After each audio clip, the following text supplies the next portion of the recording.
May 1991. Mr. Chairman, Sir, it has not been possible for me to understand the significance of this resolution. The idea of the leader of the opposition seems to be that with reference to what is happening in Parliament, we should also take necessary steps here. If he looks into the number of corporations that we have here and also the boards, I am sure that he will come to the conclusion that such a committee is not necessary. As far as corporations are concerned, we have not only one corporation now, and it has got a very limited activity. I do not think that a stage has arrived where matters have gone out of control. We have constituted some boards.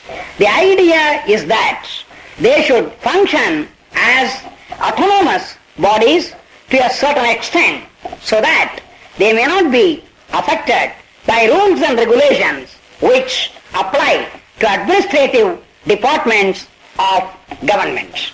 They will have to be run as commercial undertakings. We must put proper persons there.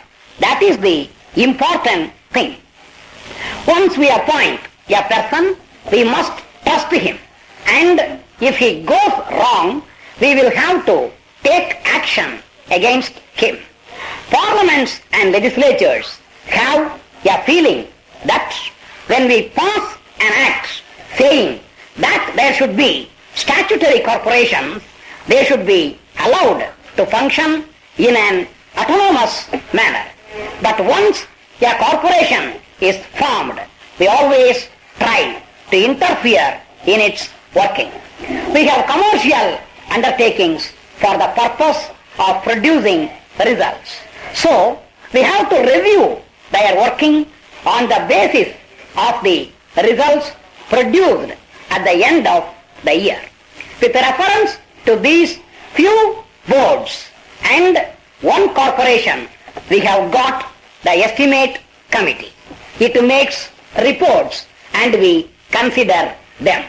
So there is no necessity to appoint a committee so far as these activities are concerned.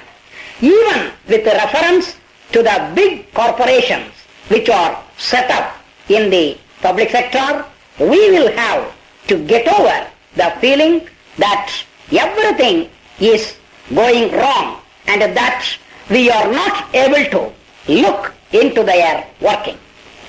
I think there is such a feeling in Parliament also. Unless we give them some autonomy to function, they cannot be a success as we want them to be. I would submit that if today proper action is not taken, in many cases in these corporations, it is on account of the fear of parliamentary questions. If we do not want any public sector concerns to function, we need not have them. But if we want to have them, then it is necessary that we must allow them to function freely. If these corporations are to function successfully as commercial corporations, then it is better that the legislature does not interfere in their working. If anything goes wrong, it will be possible for us to take action. That is my point of view, having known the functioning of these public corporations. In view of what I have said, I request the honourable member to withdraw the resolution.